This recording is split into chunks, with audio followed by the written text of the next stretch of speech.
안녕하세요. 저는 자영업을 하고 있는 40대 초반의 여자입니다. 제가 많은 나이는 아니지만 요즘 세상이 정말 좋아진 것 같아요. 저는 아날로그와 디지털을 모두 경험한 세대인데 예전에는 이만큼 컨텐츠나 플랫폼이 많지 않았거든요. 결혼을 하면 시집살이는 당연한 거라고 생각하는 시절도 있었는데 이제는 다들 경험한 말도 안 되는 시집살이들을 익명의 많은 분들과 공유할 수 있게 되었네요. 저도 역시 시모와 시누이 덕에 이혼까지 갈 뻔했던 적이 있거든요. 최근에 연락이 끊겼던 시모로부터 연락이 와서 기겁을 한 일이 있습니다. 잊고 지냈는데 그때 겪은 트라우마가 바로 어제 일처럼 생생하게 떠오르더라고요. 어디 하소연할 것도 마땅히 없어서 이곳에 제 이야기를 하고 다 털어내려고 해요. 시어머니도 제 사연을 들었으면 좋겠네요. 그리고 본인이 한 일을 되돌아보고 다시는 저에게 연락하지 않기를 바라는 마음에서 제 이야기를 시작해 보겠습니다. 고부간의 갈등은 정말 어려운 문제라는 것을 저는 자라면서부터 느끼고 있었습니다. 저희 어머니께서 할머니가 사이가 좋지 않으셨거든요. 저희 아버지는 4대 독자로 할머니께서 저희 어머니에게 요구했던 게 많으셨던 모양이에요. 저도 기억나는 것은 제가 어릴 때 할머니가 저희 집에 일주일에 한 번씩 찾아오셔서 저희 친정어머니에게 엄청나게 잔소리를 하셨던 것이었습니다. 네 냉장고 꼬라이 좀 봐라. 살림을 하는 거냐? 지금 시집와서 세월이 얼만데 우리 아들 굶어 죽을 셈이냐? 그러면 저희 어머니는 매번 죄송하다고 말씀드리고는 했습니다. 그러면 할머니는 더 흥분해서 막말을 쏟아내셨어요. 가끔은 제 앞에서도 눈물을 흘리실 때가 있었습니다. 그러면 저는 그 어린 마음에도 속이 상해서 어머니를 위로해드리고 할머니에게 얼른 가라고 했습니다. 할머니 우리 집에 오지 마. 얼른 가요. 가. 그러면 할머니는 저에게도 한 소리를 하셨어요. 나도 너 보러 오는 거 아니거든? 아들 하나 낳았으면 됐지 뭐하러 딸을 낳아서. 하여간 하나부터 10까지 마음에 드는 게 눈곱만큼도 없어. 아주 엉망이야 엉망.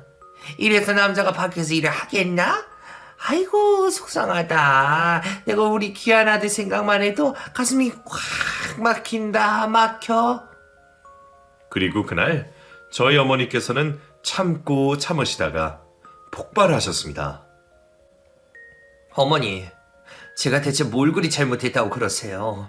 집에서 애들 보고 살림하는 게 뭐 쉬운 줄 아세요? 애들 아빠 밖에서 사업한다고 집에 조금이라도 신경 쓰는 줄 아세요? 저도 힘들어요. 할 만큼 했다고요. 그러자 저희 할머니께서 저희 손에 들고 있는 반찬통을 집어던지며 악을 지르셨습니다. 그럼 나가라. 누가 말리냐? 너 하나 없어도 애들 키우고 사는데 아무 지장 없다. 어디 눈을 부릅뜨고 시애미한테 소리를 지르냐? 나가. 네, 나갈게요. 저도 더 이상은 못 참아요. 이렇게 살다가는 피 말라서 죽을 것 같네요. 이혼하면 되잖아요. 인연이 진짜 뭘 잘했다고. 아이고 머리. 나 혈압 올라 죽는다. 사람들 좀 모서. 며느리가 시애미 죽인다. 할머니는 죽는다고 야단이었고 저희 어머니는 저에게 미안하다는 말을 남기고 집을 나가버렸습니다. 그때 제가 초등학교 저학년이었는데 엄마가 가지 말라며 얼마나 울었는지 몰라요. 나연아, 미안해. 엄마가 미안해. 엄마가 나중에 꼭 데리러 올게. 하지만 어머니는 저를 데리러 오지 못하셨어요. 그렇게 집을 나간 후로 이혼을 하셨고 아버지가 저희 오빠와 저에 관한 양육권을 가져오셔서 키우셨습니다. 제가 기억하는 아버지는 가정보다는 일이 더 중요한 분이었어요. 아버지는 사업체를 여러 개 안정적으로 운영하실 정도로 일적으로는 정말 성공을 하셨지만 가정에서는 빵점짜리 아빠이자 남편이었다고 말할 수 있습니다. 저는 점점 커가면서 어머니의 따뜻한 품이 그리웠고 아버지와는 사이가 멀어졌어요. 고지식하고 꼬장꼬장하던 할머니는 제가 고등학교 2학년 때 암투병 끝에 돌아가셨습니다. 할머니의 말씀에 따랐던 아버지는 제 친오빠의 학업에만 열과 성을 다하셨어요. 저는 항상 뒷전이었습니다. 오빠가 공부머리가 좋기도 했죠. 오빠는 아버지 사업을 물려받기 위해 경영학과에 입학했습니다. 그리고 저는 고등학교를 졸업 후에 집에서 멀리 떨어진 대학에 간호학과에 입학을 했습니다. 그때는 그냥 도망가고 싶은 마음이 컸던 것 같네요. 제가 뭘 하고 싶은지에 대한 건 중요하지 않았어요. 멀리 떨어져 살면서부터 아버지는 저를 걱정하기 시작하셨어요. 무뚝뚝하기만 했던 아버지가 제가 기숙사에 가서 산다고 짐을 옮겨주시다가 차 안에서 눈물을 보이셨거든요. 아빠, 울어요? 나연아, 아빠가 그동안 일한다고 우리 나연이한테 몹쓸 짓을 한 것 같다. 그때는 아직 제 마음의 응어리가 풀리기 전이라서 저는 그 어색함을 견디기 힘들었습니다. 아버지에게 아무 말도 없이 기숙사로 들어가서 저도 펑펑 울었던 기억이 나네요. 그때 이후로 차츰차츰 아버지에 대해 이해를 하려고 노력했어요. 그리고 저는 이왕 간호학과에 입학을 했으니 좋은 대학병원에서 간호사로 일을 해야겠다는 결심을 했습니다. 그렇게 학업에 열중을 하고 매번 성적 장학금을 놓치지 않았어요. 간호사 자격증을 취득하고 대학을 졸업한 후에는 본가가 있는 서울 어느 대학병원에서 간호사로 일을 시작했습니다. 모든 일이 그렇겠지만 정말 힘들더라고요. 3교대 근무하고 환자 상대하는 일이 쉽지 않았습니다. 제가 일할 때만 해도 정말 심하게 간호사들을 태우는 수간호사 선생님 한 분이 계셨어요. 일이 손에 익지 않은 상태에서 그분의 날이 선 핀잔을 들을 때면 머리까지 지끈지끈거리고 자존감도 많이 떨어졌습니다. 그렇게 1년이 지나면서 조금씩 적응을 해가고 있던 때였어요. 그날도 수간호사에게 있는 말 없는 말 다 듣고 숨이 콱 막혀서 정말 곧 죽을 것만 같더라고요. 참고 참았다가 점심시간에 저는 병원 밖으로 뛰쳐나가서 병원과 조금 떨어진 국밥집에 갔습니다. 원래는 병원 구내식당에서 밥을 먹는데 그날은 병원과 거리도 있고 사람도 드문 국밥집에 혼자 갔어요. 일을 하려면 밥을 안 먹을 수는 없었거든요. 그런데 국밥집에서 저도 모르게 눈물을 흘리며 밥을 한 술 뜨고 있는데 누군가 제 옆에 와서 제 이름을 불렀습니다. 김나연 선생님? 돌아보니 저희 병원 신경과의 악명 높은 의사 선생님이셨어요. 간호사들과 마찰이 잦아서 저도 오며 가며 들어서 아는 사람이었습니다. 당시에는 하필이면 이 사람이 여기에 왜? 라고 속으로 생각했네요. 아, 선생님. 나연씨 울어요? 왜 울어요? 아니에요, 안 울어요. 여기 나만 아는 밥집이었는데 어떻게 알고 오셨지? 합숙해도 되죠? 같이 먹어요. 그런데 악명 높던 그 사람은 저에게 다정하고 친절하게 말을 건네며 다가왔습니다. 처음에는 어색했는데 식사를 하면서 조금 대화를 나눴는데 제 마음을 어떻게 알았는지 별말이 아닌데도 큰 위로를 받았어요. 힘들죠? 나연씨 1년 차인가? 앞으로도 쉽지 않을 텐데 그래도 같이 기운내봐요. 선생님도 힘드세요? 아이, 그럼요. 아시다시피 환자분들 상대하는 게 보통 일은 아니잖아요. 다들 예민할 수밖에 없는 환경이니까. 나연 씨랑 이야기하니까 스트레스가 풀리네. 저도 그러네요. 나연 씨, 우리 앞으로 2주에 한 번씩 이 국밥집에서 만나서 같이 이야기 나눌까요? 네, 좋아요. 그날 저는 소문과는 다르게 따뜻한 사람이라는 느낌을 받았어요. 동지에 비슷한 걸 느껴서 2주에 한 번씩 그 국밥집에서 둘이서 밥을 먹기로 했습니다. 그렇게 만나다 보니 병원 외의 일에 대한 이야기도 나누게 되었고 그렇게 저희 둘은 서로에게 스며들게 되었습니다. 그리고 그 사람의 고백으로 저희는 연인 사이가 되었어요. 아직도 그때 저에게 고백하던 그 사람의 모습과 말이 가끔 생각나서 피식 웃음이 나옵니다. 나연 씨, 저는 나연 씨가 이렇게 행복하게 웃는 모습이 너무 좋아요. 앞으로도 옆에서 이렇게 웃게 해주고 싶어요. 그 사람은 그 말처럼 항상 저를 웃게 해주는 사람이었어요. 같이 있으면 다른 거 다 필요 없이 그냥 마음이 편안했습니다. 그렇게 1년 반을 연애하고 청혼을 받았어요. 저보다 6살이 많았던 그 사람은 결혼 적령기를 지나고 있는 나이였거든요. 그렇게 청혼을 받고 그 사람이 먼저 저희 집에 인사를 왔습니다. 저희 아버지는 재혼을 하지 않으시고 혼자 살고 계셨어요. 그리고 어릴 때 연락이 끊긴 어머니는 재혼을 해서 살고 있다고 들었습니다. 아버지 회사에서 일을 하던 오빠와 아버지를 만나서 인사를 드렸고 아버지와 오빠는 그 사람을 마음에 들어 했어요. 그리고 저도 시댁에 인사를 가기로 했습니다. 그런데 그 사람이 머뭇대더라고요. 다음 주에 인사드리려고 하면 됐지? 그게 어? 우리 아버지 돌아가신 거는 알지? 알지. 당신이 이야기해줬잖아. 어머니랑 당신 누나 만나는 거 아니야? 근데 나연아, 내가 노파심에 미리 말해둘 게 있어. 우리 엄마가 지금 우리 결혼을 반대하고 계셔. 만약에 우리 엄마 만나서 모진 말 듣게 되더라도 한 귀로 듣고 흘려버렸으면 좋겠어. 엄마가 뭐라든 나는 꼭 너랑 결혼할 거야. 그 말을 듣고 저는 마음에 단단히 먹고 예비 시어머니와 시누이를 만나기로 했습니다. 그런데 식당이 아닌 당시 남편이 혼자 살고 있던 집에서 만나자고 하더라고요.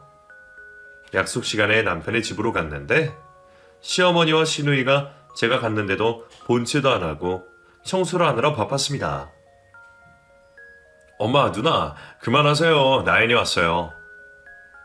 남편이 그렇게 말하고 나서야 저를 흘깃 쳐다보더라고요. 그리고는 처음 보자마자 인사도 드리기 전에 다짜고짜 잔소리를 해댔어요. 예. 넌 남자가 혼자 사는 집에 와서 청소도 하고 밥도 좀 차려주고 해야지. 집안 꼴이 이게 뭐니? 네? 당황한 제가 말문이 막히자 그걸 가지고도 야단이더라고요. 뭐? 얘가 어른을 봤으면 인사부터 할 일이지. 네? 이혼 가정에서 아버지 손에 자랐다고 하더니 하여간 티가 나네. 됐어. 앉을 것도 없다. 그냥 가라. 어차피 나는 반대니까. 이혼 가정에서 자란 사람에 대한 편견을 제 앞에서 대놓고 드러내는 사람은 그때 처음 만났어요. 그것도 시어머니들 사람으로부터요. 저는 속으로 쉽지 않겠구나라고 생각했습니다. 무슨 말을 해야 할지 모르고 있는 제 옆에 서 있던 남편이 굳은 표정으로 시어머니에게 말했습니다. 엄마, 왜 그러세요? 처음 인사드리러 온다고 선물까지 사왔는데 오자마자 핀잔을 주셔서 나연이가 인사할 틈도 없었잖아요. 엄마가 뭐라고 하시든 저는 나연이랑 결혼할 거니까 그런 줄 아세요. 저희 그냥 갈게요. 뭐? 아휴, 내가 아들 키운 보람이 하나도 없다. 나는 반대야. 죽어도 반대. 시어머니가 뒷목을 잡으며 그렇게 말하자 시어머니를 부축하고선 시누이가 저를 노려보며 말했어요. 나연 씨라고 했나? 조금 사회성이 부족한가 봐. 이런 상황에서 그렇게 멀뚱히 서 있는 사람이 어디 있어. 말 못해? 어머, 황당하다 정말. 그러자 시누이에게 남편이 소리를 질렀어요. 누나까지 왜 이래?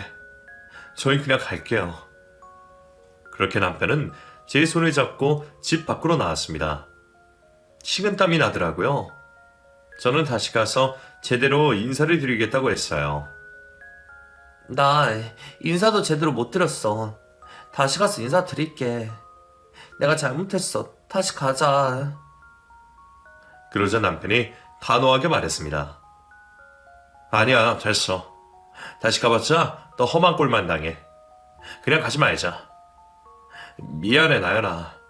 그리고 결혼은 우리끼리 알아서 진행하자. 그래도 어머님한테 허락을 받아야지. 이렇게 반대를 하시는데. 내 인생이야. 엄마가 반대해서 뭐.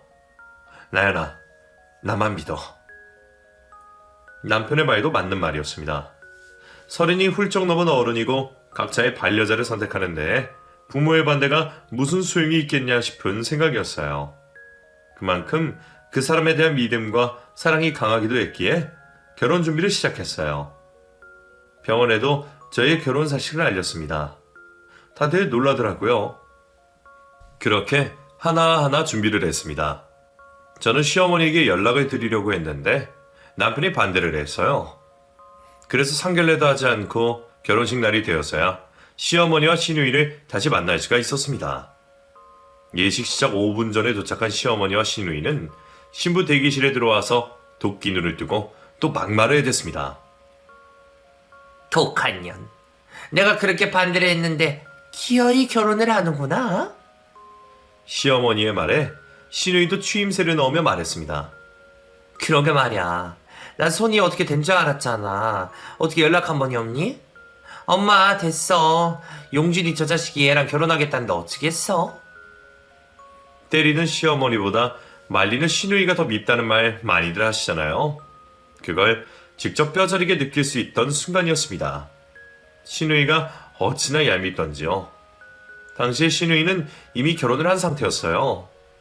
시누이도 누군가의 며느리일 텐데 어쩜 저렇게 시누이 짓을 하려고 들까 속으로 어처구니가 없었습니다. 겉으로 티를 내지는 않았어요. 아무튼 저희 결혼식이고 좋은 날이었으니까요. 그리고 결혼을 하면 두 사람과 부딪힐 일이 많이 없을 거라고 생각했습니다. 그건 완전한 저의 착각이었네요. 그리고 순진하게도 시어머니에게 제 연락처를 주었습니다. 어머님, 제가 그동안 연락 못 드려서 정말 죄송해요. 어머님 전화번호 좀 가르쳐 주실 수 있어요? 그러자 못 이기는 척 제가 알려준 제 전화번호로 전화를 걸더라고요. 지금 생각해보면 그게 지옥문이 작은 틈새가 열리던 날이었던 것 같습니다. 남편과 저는 둘이서 대출을 받아서 마련한 신도시 신혼집에서 신혼생활을 시작했습니다. 시어머니와 시누이는 저희가 살던 곳에서 차로 1시간 반 거리의 지역에 살고 있다고 했어요. 그리고 결혼 생활을 하면서 3개월을 하다 보니 남편과 같은 병원에서 근무를 해도 얼굴을 보기가 힘들었습니다. 결혼을 했는데 결혼 생활을 하는 것 같은 느낌이 들지 않았어요. 그러다가 저희 아버지께서 당뇨 합병증으로 입원을 하시는 일이 발생했습니다. 저희 불편해할까봐 아버지께서 저희 병원이 아닌 다른 병원에 입원을 하셨어요. 저는 뒤늦게 오빠의 연락을 받고 병원으로 달려갔습니다. 병문안을 하고 나오자 오빠가 저에게 말했어요. 나연아, 너 이 일 그만두고 아버지 하시는 사업 하나 맡아서 하는 게 어떠냐? 사업? 내가 어떻게 사업을 해? 할 줄 아는 게 없는데. 그거야 내가 가르쳐주면 되지. 아버지가 이번에 새로 진행하시는 일이 있는데 다른 사람한테 맡기기도 뭐하고 뭐 규모가 그리 큰 것도 아니고 아버지도 이제 은퇴하셔서 쉬셔야지. 잠깐만 맡아서 해봐. 저는 오빠의 말을 듣고 고민을 했습니다. 그리고 아버지와 상의도 하고 남편과도 진지하게 의논을 한 끝에 언제까지 3교대 근무를 하면서 간호사 생활을 할 수도 없는 노릇이고 사업이 쉬운 일은 아니지만 맡아서 하는 것도 나쁘지 않다는 결론을 내렸어요. 그렇게 저는 간호사 일을 그만두었습니다. 처음에는 사업을 한다는 것이 두려웠는데 막상 시작을 하고 보니 제 적성에 잘 맞더라고요. 사실 간호사 일을 하면서는 의무감으로만 일을 했는데 사업을 하면서 제가 그렇게 적극적인 성격이라는 걸 처음으로 알게 되었어요. 물론 힘들기도 했지만 하면 할수록 성취감도 상당하고 행복하고 즐거웠습니다. 여보, 요즘 일하는 거 힘들지 않아? 전혀. 하나도 안 힘들어. 나 적성을 이제서야 찾은 것 같아. 너무 즐거워. 그래? 잘 됐네. 나도 당신이랑 자주 볼 수 있어서 좋다. 힘들면 언제든지 나한테 이야기해. 알았지? 당연하지. 그런데 제가 3교대 근무를 하지 않고 출퇴근을 하면서부터 시어머니가 저에게 자주 연락을 하기 시작했습니다. 그리고 저희 집 비밀번호를 알려달라고 막무가내였어요. 예, 그러지 말고 나오기 편하게 현관 비밀번호 좀 알려주라. 가르쳐 주기도 그렇고 안 가르쳐 주기도 그렇고 정말 난감하더라고요. 비밀번호요? 어머니, 여기까지 오시기 힘드시지 않으세요? 2시간 버스 타고 오셔야 하는데. 왜? 알려주기 싫어서 그래? 내가 뭐 자주 오는 것도 아니고 너희 없을 때 와서 반찬만 놓고 가려는 건데 싫으냐? 더 이야기를 했다가는 잔소리 폭격을 맞을 것 같아서 회피하기 위해 저는 비밀번호를 알려주었습니다. 저의 최대 실수였어요. 아니에요. 가르쳐 드릴게요. 그리고 비밀번호를 알려드린 이후로는 연락도 없이 불쑥불쑥 찾아오는 날이 늘어만 갔습니다. 어떻게 알았는지 남편이 당직을 하거나 퇴근이 늦는 날만 골라서 와서 저를 괴롭히더라고요. 일을 하고 녹초가 되어 집에 갔다가 저는 기절할 뻔했습니다. 어두운 거실에 불을 켰는데 시어머니가 부엌에서 혼자 술을 마시고 있더라고요. 깜짝이야. 어머니, 뭘 그리 놀래? 너 지금이 몇 시냐? 왔으면 밥 좀 차려. 냉장고 보니까 먹을 게 하나도 없던데 용진이 밥은 먹이고 사는 거냐? 이 여자가 뭘 그리 대단한 일을 한다고 밖으로 나돌고. 참 잘하는 짓이다. 그 말을 듣고 어디서 많이 들어본 말이다 생각을 했는데 저희 어머니가 아버지가 이혼 전에 돌아가신 할머니로부터 듣던 말과 똑같더라고요. 그 사실을 알아차리고 온몸에 소름이 끼치는 걸 느꼈습니다. 수십 년이 지나서 제가 저희 엄마가 당한 걸 똑같이 당하리라고 누가 상상이나 했겠어요? 어머님, 요즘에 제가 정신이 없어서. 식사나 하셨어요? 왜 술을? 속상해서 술 한잔하고 있다. 빈속에 술 먹으니 내가 제명에 못 살 듯 싶구나. 제가 금방 식사 차려드릴게요. 조금만 기다리세요. 저는 급하게 손을 씻고 시어머니 밥을 차려주었습니다. 밥을 먹으면서도 계속 반주를 하면서 신세한탄을 하더라고요. 내가 얼마나 외로운지. 그 코딱지만한 집에서 내가 아들 집 장가 다 보내고 혼자서 독수 공부하는 게 어떤 기분인 줄 아니? 형님이 자주 안 오세요? 같은 동네 살면 뭐해? 걔도 쪼들려서 힘들게 사는데. 아휴, 걱정이다. 걱정이야. 어찌나 신세한탄을 하는지 은근히 무언의 압박을 하더라고요. 저는 그럴 때마다 시어머니에게 몇백씩 용돈을 사드렸습니다. 그러면 또 한동안 집에 오지 않았어요. 그러다가 또 돈이 떨어지면 전화를 해서 있는 소리 없는 소리를 해대거나 집으로 함부로 찾아와서 혼자 술을 마시며 저에게 신세한탄을 했습니다. 그런 식으로 남편이 모르게 저는 시어머니에게 주기적으로 용돈을 주게 되었어요. 돈을 드리게 된 건 아무 문제가 없었습니다. 제가 아버지에게 물려받은 사업이 승승장구하고 있었거든요. 월 매출이 수직 상승으로 늘어갔습니다. 사업이 안정이 되자 저도 마음이 놓여서 남편과 2세 계획을 하게 되었어요. 그리고 결국 임신에 성공을 했습니다. 임신 후에는 회사에서 오후 1시면 퇴근을 하고 집에서 재택근무를 했습니다.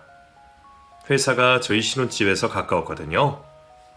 그래서 정 급한 일이 생기면 바로 갈 수 있었기 때문에 그렇게 일을 봐도 아무 문제가 없었어요.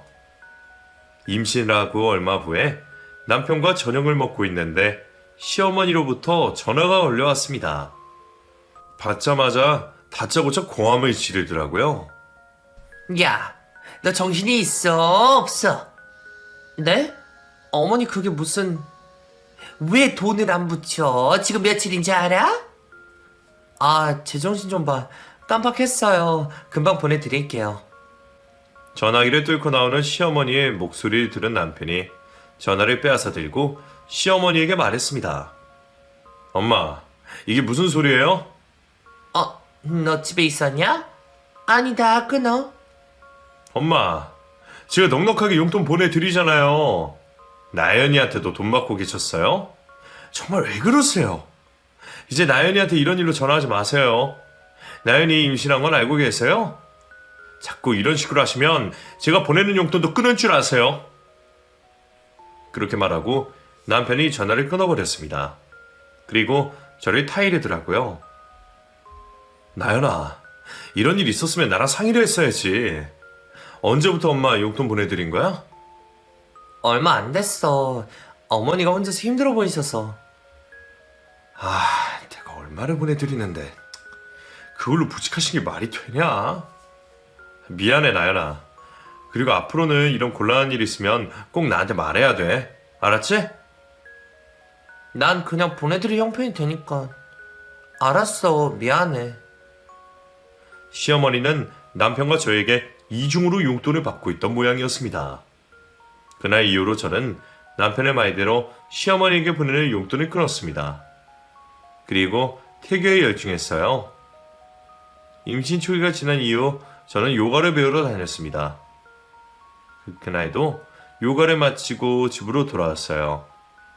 화장실에서 씻고 거실에 나왔는데 언제 들어왔는지 시모와 시누이가 거실에 앉아서 자기네 집처럼 TV를 보고 있더라고요. 저는 깜짝 놀랐습니다. 어머니, 형님, 언제 오셨어요? 그러자 시누이가 저를 위아래로 훑어보며 말했습니다. 우리나라에서 제일 팔자 좋은 며느리일 거야. 좋겠다. 요가 다녀온 거야? 형님, 어떻게 하셨어요? 내가 뭘 모르겠어? 엄마, 배고프지 않아? 올케 집에 뭐 먹을 거 없어? 당황한 저는 부엌으로 달려가서 혼자서 식사를 차렸습니다.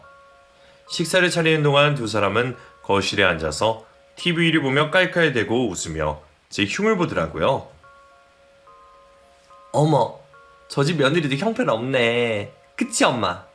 일한다고 유세 부리는 것 봐. 저 남편이 의사 아냐? 완전 우리 용준이네 빼다 박았다. 어머, 왜 이렇게 저기 나가봐야 되는 거 아니야? 웃으며 하는 말들이 가시가 되어서 제 귀에 그대로 꽂히는 느낌이었습니다.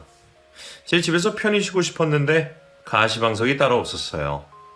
그렇게 혼자서 음식을 차리고 시어머니와 시누이를 불러서 앉혔는데 역시나 만족하지 못하더라고요. 올케. 원래 이렇게 짜게 먹어? 이게 건강에 얼마나 안 좋은 줄 알아? 올케네 아버지 당뇨시라며. 그럼 올케도 관리해야지. 웬일이니? 나 뜨거운 물 좀 가져다 줘. 부어서 먹어야겠다. 엄마도 짜지? 그래, 왜 이렇게 짜냐? 일부러 그런 거냐? 너 시위해? 쪼잔하게 이럴 거야? 아니에요, 어머니. 제가 간을 잘못 봤나 봐요. 죄송해요. 뜨거운 물 가져다 드릴게요. 그나저나 오늘 용진이 당직 맞지? 네, 맞아요. 우리 자고 간다. 그런 줄 알아? 시어머니와 시누이는 밥을 싹 먹어 치운 후에 엉망이 된 밥상을 치우지도 않고 거실로 가서 누워버렸습니다. 그리고 다음날 남편이 오기 전까지 또 오겠다며 나가버리더라고요. 남편에게 말을 해야 하나 말아야 하나 고민을 했는데 이런 일이 있으면 말을 하기로 했기 때문에 저는 솔직하게 그 전날 일을 말했어요. 남편이 격분을 했습니다. 미치겠네. 누나까지 왔다고? 참, 본인 가정이나 제 보살필 일이지. 대체 왜들 그러는 거야? 내가 전화해야겠다. 아니야, 전화하지 마. 내가 초로를 일러 바쳤다고. 어머니랑 형님 불쾌하실 거야. 또 이런 일 있으면 그때 전화해. 이런데 내가 외국에 가도 되는지 모르겠네. 나연아, 너 나랑 같이 2주 동안 미국 다녀올래? 미국? 당신 미국 가? 학회가 잡혔는데 2주간 머물다 오게 생겼어. 내가 널 두고 어떻게 가냐. 같이 가자. 아니야, 나도 할 일이 있고. 2주면 뭐 금방 오네. 나 잘 지내고 있을 테니까 걱정 말아요. 내가 가기 전에 엄마한테 전화해서 말 좀 해놔야겠다. 그리고 무슨 일 있으면 바로 나한테 전화해. 알았지? 나도 전화 자주 할게. 알았어, 걱정하지 마. 그렇게 남편은 며칠 후에 미국으로 출장을 가게 되었습니다.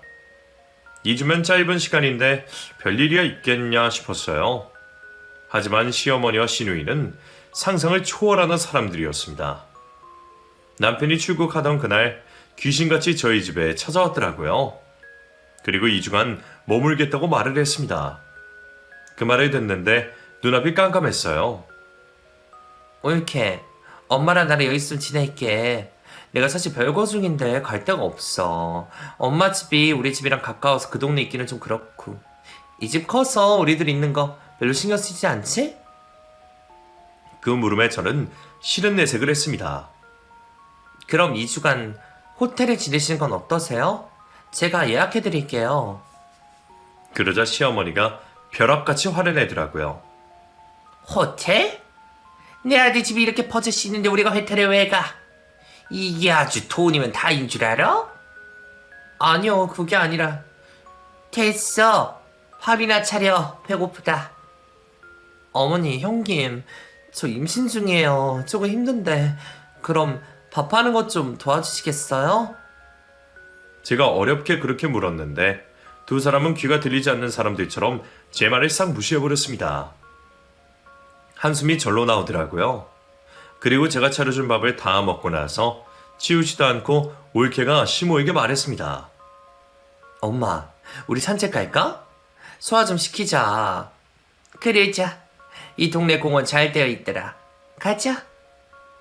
시어머니는 신우이와 함께 밖으로 나가버렸고 저는 또 혼자서 밥상 뒷정리를 해야 했습니다. 뒷정리를 하고 피곤이 몰려와서 저는 그대로 쓰러져서 안방에서 잠이 들었어요. 그리고 아침에 눈을 뜨고 출근 준비를 하고 밖으로 나가서 거실 광경에 경악을 했습니다. 둘이서 곱창이며 소주 맥주를 마시고 난장판을 만들어 놨더라고요. 그리고 시모와 시누이는 거실에 아무렇게나 널브러져서 코를 골며 잠을 자고 있었습니다. 저는 그 난장판을 사진으로 찍고 지각을 할까봐 회사로 출근을 했어요. 그리고 정신없이 일을 하다가 오후에 퇴근을 하고 요가를 하러 갔습니다. 하루 종일 시모와 시누이 생각이 머릿속에서 떠나질 않았어요. 그리고 제발 두 사람이 돌아갔기를 바랬습니다. 하지만 요가가 끝나고 오후 3시쯤 집에 돌아갔는데 집은 아침에 제가 본 그대로 난장판이었고 시모와 시누이는 그 난장판 속에서 TV를 보고 있었어요. 그리고 저를 보자마자 기다렸다는 듯이 치우라고 말을 하더라고요. 왔냐? 왔으면 멀뚱히 서 있지 말고 이거 치우고 오늘 갈비찜 땡기니까 갈비찜 좀 해봐라. 갈비찜이요? 그거 시간이 꽤 걸리는데 시켜 먹을까요? 제 물음에 시누이가 인상을 팍 쓰며 말했어요. 시어머니가 하는 말 것이지 잔말이 많아? 그게 뭐 어려워? 얼른 하면 되잖아. 그런 시누이를 보고 이가 갈렸습니다. 그리고 저는 거실을 청소했어요. 제가 청소를 하는 동안 또 두 사람 슬랑 밖으로 나가버리더라고요. 저는 참지 못하고 남편에게 그날 난장판이던 거실 사진을 메시지로 보내며 시모와 시누이가 들이닥쳐서 난장판을 피우고 있다고 했습니다. 그랬더니 바로 전화가 왔어요. 여보. 뭐야? 엄마랑 누나가 우리 집에 있다고? 나 지금 너무 힘들어. 두 사람 갈 생각도 없는 것 같아. 아이 정말. 내가 어제 출국하려다가 급한 환자가 생겨서 지금 내내 병원에 있었거든? 전화한다는 게 정신이 없어서. 학교는 내가 갈 필요가 없을 것 같아. 내일 바로 집으로 갈게. 조금만 참아. 근데 전화를 안 받네 이 양반들이. 왜? 정말? 다행이다. 여보. 저는 남편과 통화를 마치고 정말 안도의 한숨을 내쉬었습니다. 그리고 어차피 다음 날이면 두 사람이 저희 집에서 나갈 테니 원하는 대로 해주기로 했어요. 갈비찜을 하고 저녁상을 차렸습니다. 저녁상을 차리자마자 귀신같이 현관 비밀번호를 누르고 두 사람이 들어왔어요. 손에는 술병이 들러 있었습니다. 두 사람은 술병을 가지고 제가 다 차려놓은 식탁에 앉아서 반주를 하며 식사를 시작했어요. 또 맛이 어쩌니 저쩌니 잔말이 많더라고요. 그리고 두 사람은 저에게 같이 먹자는 말 한마디를 하지 않았습니다. 어떤 년은 의사 만나서 이렇게 좋은 집에서 팔자좋게 사는데 어떤 애는 남편이랑 별거하고 갈 것 없이 떠들고. 엄마, 세상 진짜 불공평하다, 그치? 아휴, 그러게 말이다. 우리 딸 고생만 하고. 그래도 박서방한테 가서 다시 해보자고 해. 박서방이랑 헤어지면 너 뭐하고 살 건데? 애를 봐서라도 같이 살아야지. 그 인간, 나 인간 취급도 안 해. 지가 나 외롭게 하니까 내가 딴 놈 만난 건데 그게 뭐 그건 죄야? 아이, 나쁜 놈. 들어보니 신우이가 외도를 해서 집에서 쫓겨난 모양이더라고요. 참 어처구니가 없었습니다. 그리고 만찬 시모와 신우는 저에게 술 심부름까지 시켰어요. 야, 가서 술 좀 사와라. 너 돈 많으니까 양주를 사와. 어머니, 많이 취하셨어요. 그만 드세요. 사오라며 그냥 사와. 하여튼 말이 많어. 올케 쟤는 진짜 싸가지가 없어. 그치, 엄마? 그러니까. 두 사람의 고함 소리가 듣기 괴로워서 저는 결국 술 심부름을 하러 편의점으로 갔습니다. 그리고 제가 왜 이러고 있나 서러워서 눈물이 나오더라고요. 술을 사다 바치고 두 사람의 술 시중을 들다가 새벽이 다 되어서야 겨우 잠이 들 수 있었어요. 그날은 주말이어서 출근을 하지 않아도 되었습니다. 분명히 새벽에 치우고 잤는데 두 사람은 깨서 술을 더 마신 모양이었어요. 집이 난장판이 되어 있더라고요. 저는 한숨을 내쉬면서 정리를 하다가 너무 화가 났습니다. 마침 신우이가 화장실에 다녀오기에 저는 신우이에게 말했어요. 형님, 집이 이게 뭐예요? 얼마나 드신 거예요? 저 진짜 힘들어요. 이것 좀 치우세요. 저 밥할게요. 아직도 술이 깨지 않았는지 신우이가 혀가 꼬여서 말했습니다. 뭐? 나더러 치우라고? 너 진짜 미쳤냐? 네 집인데 내가 왜 이걸 치워? 엄마! 그러자마자 제 눈에 별이 반짝했습니다. 시어머니가 저에게 달려들어서 제 뺨에 내리친 것이에요. 저는 그대로 거실 바닥에 쓰러졌습니다. 저도 참지 못하고 소리를 질렀어요. 미치긴 누가 미쳤다고. 형님이랑 어머님이야말로 미치셨어요? 대체 이게 무슨 말을 다 마치기도 전에 시어머니가 발을 들어 제 얼굴을 짓밟았습니다. 그 와중에도 저는 뱃속의 아이가 걱정이 되어서 배를 움켜쥐고 있었어요. 시모는 마구잡이로 저를 폭행하며 폭언을 쏟아냈습니다. 니년이 내 딸한테 명령질이야? 이게 시댁을 똥으로 알아. 너 이년, 너 죽고 나 죽자, 이 못된 년아. 너만 없었어도 우리 아들 돈 받아 먹으면서 내가 편하게 살 텐데. 니년이랑 결혼하고 우리 아들이 180도 변했어, 알아? 정신없이 맞고 기절하기 직전에 남편의 목소리가 들렸어요. 저는 꿈인 줄 알았습니다. 남편이 와서 시어머니를 미치고 소리를 질렀습니다. 엄마, 이게 무슨 짓이야? 나연아 괜찮아? 일어나봐. 병원 가자. 두 사람 딱 기다려. 내가 경찰에 고소할 거야. 엄마 양심이 있어요? 나한테 뭘 해줬다고. 엄마가 바람 피고 그날 일 피우니 누나가 똑같이 저러고 살지. 나 두 사람 이제 없는 셈 칠 거야. 나가라고. 남편은 두 사람에게 고함을 지르고 저를 데리고 병원에 갔습니다. 남편도 시모에게 쌓이게 많았던 모양이더라고요. 저는 시모에게 맞아서 얼굴에 멍도 들고 광대뼈에 골절도 생겼습니다. 진단서를 끊었더니 전주 2주 진단이 나왔어요. 남편은 시모를 고소하겠다고 야단이었어요. 나 못 참아. 폭력으로 신고할 거야. 그러지 말고 그냥 각서를 받는 거 어때? 나 두 사람 다시는 보고 싶지 않아. 나도야. 나도 나연아. 두 사람 평생 안 보고 살래. 그래. 내가 각서 쓰게 할게. 미안해 나연아. 그리고 남편은 제가 보는 앞에서 시모와 신우로부터 각서를 쓰게 했습니다. 시모와 신우는 그제서야 저에게 미안하다고 용서를 구하더라고요. 미안들아, 미안해. 내가 진짜 술에 취해서, 그거 다 취해서 그런 거야. 다시는 이런 일 없게 할게. 용준아, 엄마 미안하다. 옳게 미안해. 그러자 남편이 두 사람에게 말했습니다. 됐고, 난 앞으로 두 사람 못 봐. 나 해줄 만큼 해줬잖아. 언제까지 괴롭힐 건데? 이제 나로도 모자라서 내 아내까지. 그냥 평생 연 끊고 살자. 여기 각 썼어. 아니면 나 바로 경찰서 갈 거니까.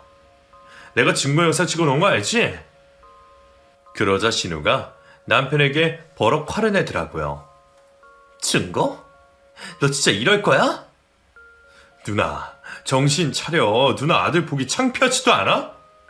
난 평생 엄마로 누나 그늘에서 벗어나는 게 꿈이었어. 나 더는 못 참아. 여기 각 썼어. 안 쓰면 내가 그동안 준 돈, 나연이가 엄마한테 보낸 돈 다 돌려받아 수송할 수도 있어. 어떻게 할래? 알았다. 쓰면 되잖니. 쓰자. 써. 신호는 못 이기는 척 신호와 함께 남편이 말하는 대로 각서를 썼습니다.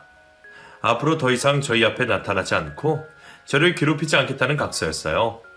어기 시에는 상당한 금액의 금전적 보상을 해야 한다고 적혀 있었습니다. 단단한 결심을 한 남편은 그 각서를 공증까지 받았어요. 그 이후로도 몇 번 신우와 시모가 저에게 연락을 했지만 저는 받지 않았습니다. 집 현관 비번도 당연히 바꿨고요. 남편은 제 상처가 아물 때까지 저에게 울면서 사죄를 했습니다. 하지만 남편의 잘못은 하나도 없었어요. 그리고 다행히 저는 예쁜 딸을 건강하게 출산했습니다.